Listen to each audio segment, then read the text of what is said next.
حقیقت میں وہ لطف زندگی پایا نہیں۔ ہمارے اس 3 روزہ پروگرام کے کی نوٹ اسپیکر ہیں جنہیں ہم نے اسلام آباد سے کراچی آنے کی زحمت دی ہے، وہ پروفیسر ڈاکٹر زاہد صدیق مغل صاحب ہیں۔ ڈاکٹر صاحب کا نام علمی حلقوں میں نہایت معروف ہے کیونکہ آپ وقتاً فوقتاً اپنی نہایت دقیق اور فلسفیانہ پیچیدہ علمی تحریروں کی وجہ سے جانے پہچانے جاتے ہیں۔ ڈاکٹر صاحب کا سبجیکٹ اکنامکس ہے اور نسٹ اسلام آباد میں ڈپارٹمنٹ آف اکنامکس کے سربراہ کی حیثیت سے اسلام آباد میں اپنی خدمات سر انجام دے رہے ہیں۔ ممتاز فلسفی ہیں، دانشور ہیں، ماہر معاشیات، ماہرین میں آپ کا شمار ہوتا ہے اور علم کلام اور فلسفہ سے خاص شغف رکھتے ہیں، تو میں ان کو خوش آمدید کہتا ہوں۔ اور بلا تاخیر میں ملتمس ہوں پروفیسر ڈاکٹر زاہد صدیق مغل سے کہ آپ اپنے خیالات کا اظہار فرمائیں۔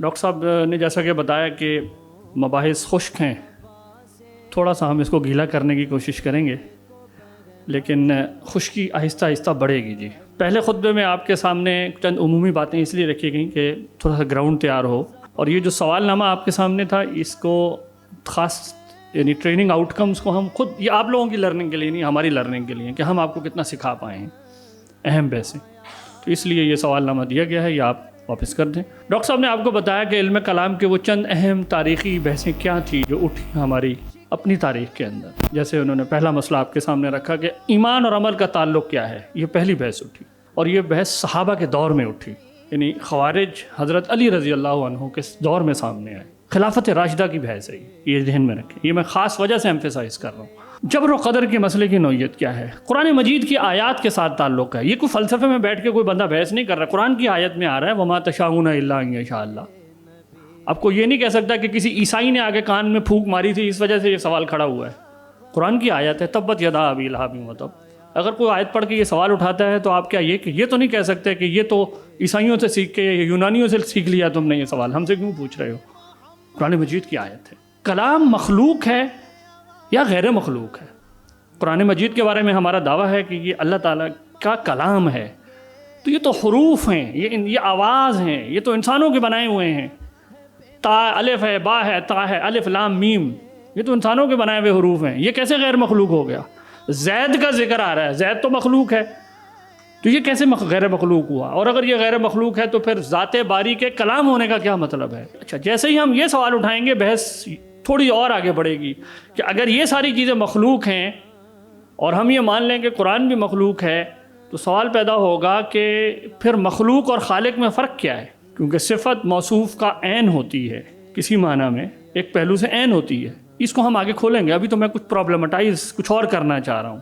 تو حادث اور قدیم میں کیا رابطہ ہے، کیا فرق ہے؟ مسئلہ توحید کا ہے، ذہنی عیاشی نہیں ہے، توحید کا کیا مطلب ہے؟ تو یہ ساری بحثیں، یہ 3 بڑے مسئلے تھے جو اٹھے، اور ہماری تاریخ کے بڑے لوگ کبھی اس کے معاملے میں الگ ہو کر نہیں کھڑے ہو سکے۔ امام ابو حنیفہ رحمہ اللہ تعالی، جو یعنی آپ سمجھ لیں کہ اہل سنت والجماعت میں متکلمین کی طرف سے جو بڑے لوگ کھڑے ہوئے ان میں امام ابو حنیفہ تھے۔ امام ابو حنیفہ کی تو وجہ شہرت ہی شروع میں یہی تھی کہ آپ مناظرے کرتے تھے، پھر بعد میں آپ نے فقہ کی جانب رجوع فرمایا۔ تو کلام کی یہ ساری بحثیں کرنا یہ امام ابو حنیفہ سے ثابت ہے۔ زیادہ سے زیادہ علم کلام پر جو آپ کی ایک کتاب ہے الفقہ الاکبر، اس پر بحث ہے ماہرین کی، کیا واقعی امام ابو حنیفہ کی کتاب ہے یا ان کے کسی شاگرد کی ہے؟ چلیں بھائی ایک لمحے کے لیے مان لیا امام ابو حنیفہ کی نہیں ہے، ان کے کسی شاگرد، تو ان کا شاگرد 1947 میں تو نہیں فوت ہوا ہوگا نا، 2ری صدی ہجری کے آخر میں ہوگا۔ امام ابو حنیفہ کا انتقال ہے 150 ہجری، تو ان کا شاگرد کب تک زندہ رہا ہوگا؟ 200 تک۔ ایک نام آتا ہے جو مشہور ہے، 197 ہجری میں فوت ہوئے ہیں، ان کی طرف نسبت کی جاتی ہے کہ شاید یہ ان کی کتاب ہے جو انہوں نے امام ابو حنیفہ کے الفاظ کو یا ان کے عقائد کو اپنے الفاظ میں بیان فرما دیا۔ چلے میں کہتا ہوں اور آپ آگے بڑھ جائیں، ان کے شاگرد کی نہیں ہے، شاگرد کے شاگرد کی ہے، تو وہ بھی کب تک چلا ہوگا؟ 3ری صدی ہجری تک بس۔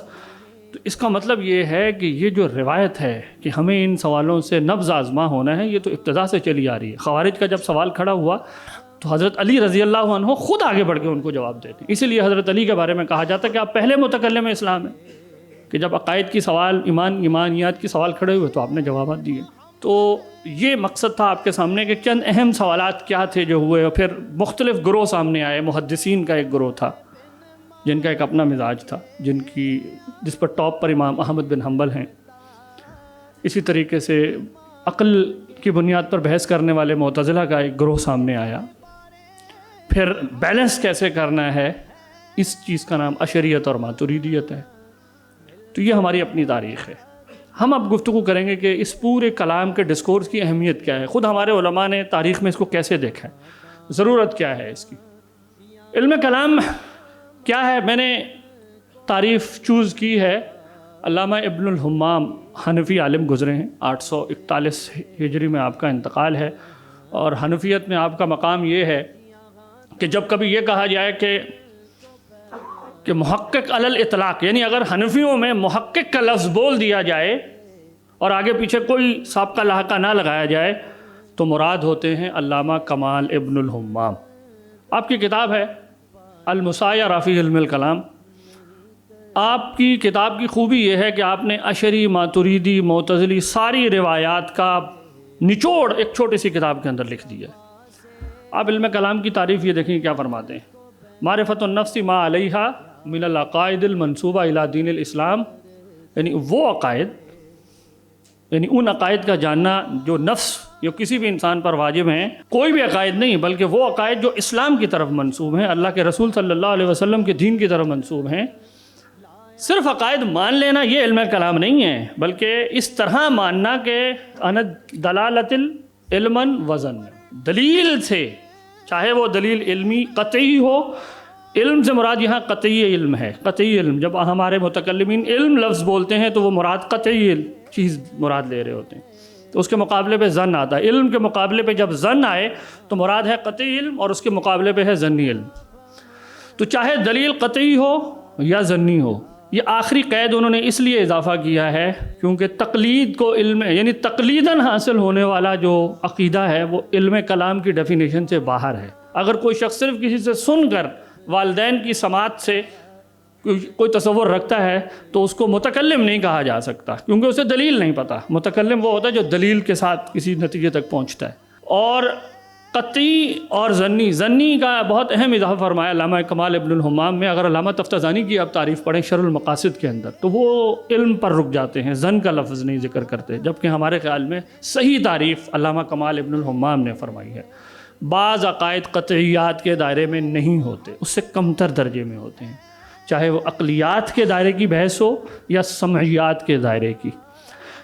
عقلیات کے دائرے کی جیسے ہم آگے بحث یہ دیکھیں گے کہ کیا ذات صفات کا عین ہے یا غیر ہیں، یہ بحث اس درجے کے نہیں ہے کہ ذات موجود ہے یا نہیں، بات آ رہی سمجھ میں؟ تو بعض عقائد قطعیات کے ہیں عقل کے دائرے میں بھی، اور بعض عقل اس قطعی یعنی اگر میں گریڈنگ کرنا شروع کر دوں تو اس سے کم تر رہ جاتے ہیں۔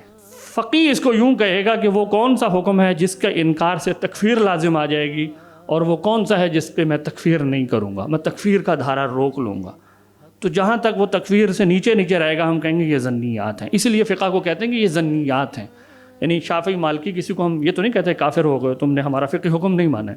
تو ظن کا لفظ امام کمال ابن الحمام نے اضافہ فرمایا، یہ اہم اضافہ ہے۔ اور سمیعات میں بھی جیسے علماء یہ بات واضح فرماتے ہیں کہ معراج کے سفر میں جو ایک خاص جو واقعہ قرآن مجید میں بیان ہوا ہے اس کو ماننا تو قطعی ہے، کیونکہ اگر خدا نہ خواستہ اس کا انکار کرے دائرہ اسلام سے باہر ہے، لیکن اس کے بعد جو آگے کا سفر ہے وہ اس درجے کی قطعیت کو نہیں پہنچتا جو قرآن مجید کی آیت سے ثابت ہے، تو اس سے کم تر رہ جاتا ہے۔ تو یہ علامہ کمال ابن الحمام جو یہاں لفظ ظن لائے ہیں یہ بہت اہم اضافہ ہے جو انہوں نے علم کلام کی ڈیفینیشن میں کیا ہے۔ تو علم کلام اصل میں دین کے عقائد جاننے کا نام ہے دلیل کے ساتھ۔ یہ اگر میں موٹی سی ایک تعریف کر دوں، موضوع کیا ہے اس سبجیکٹ کا، مقصود کیا ہے؟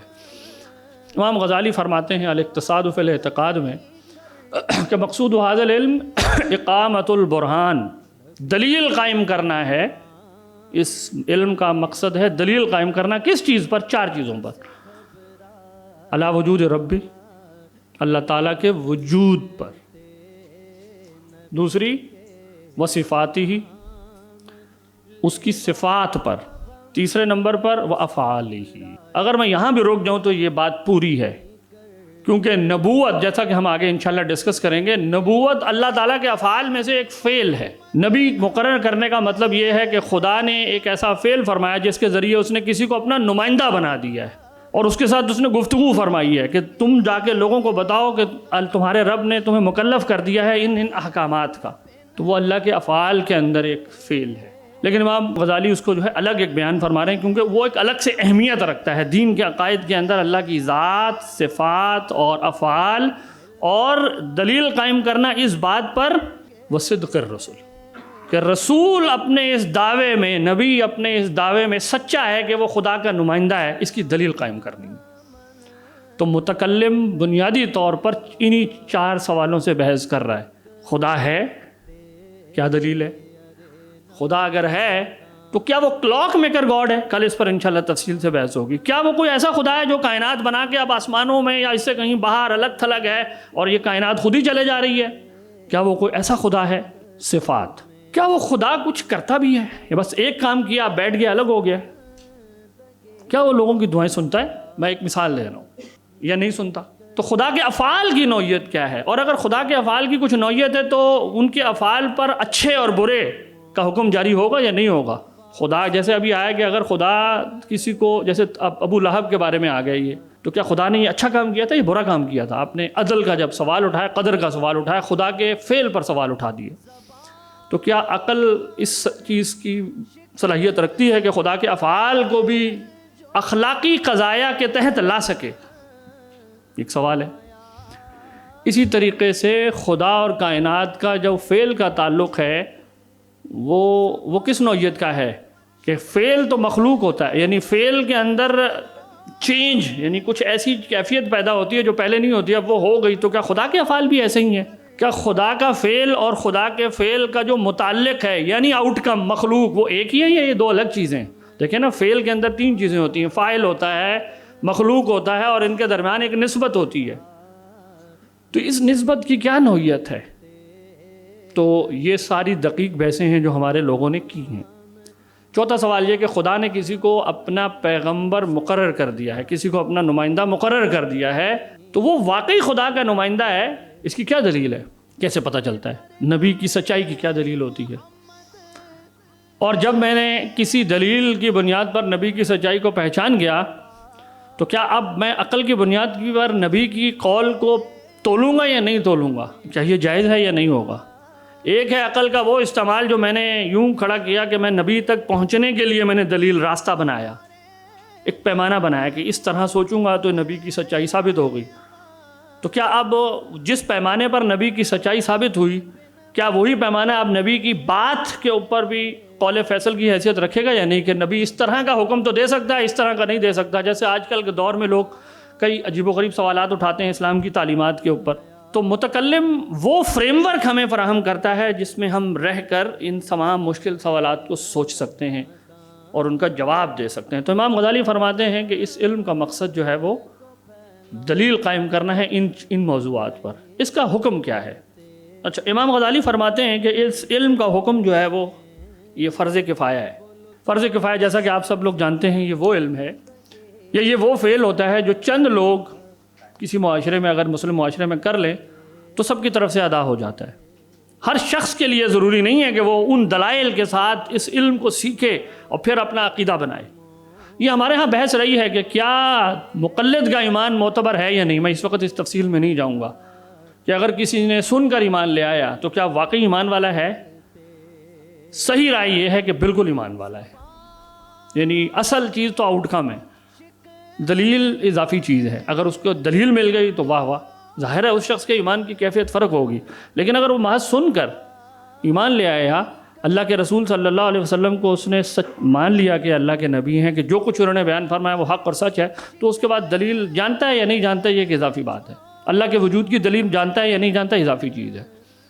لیکن اس علم کا اپنا حکم یہ ہے کہ یہ واجب علی الکفایہ ہے۔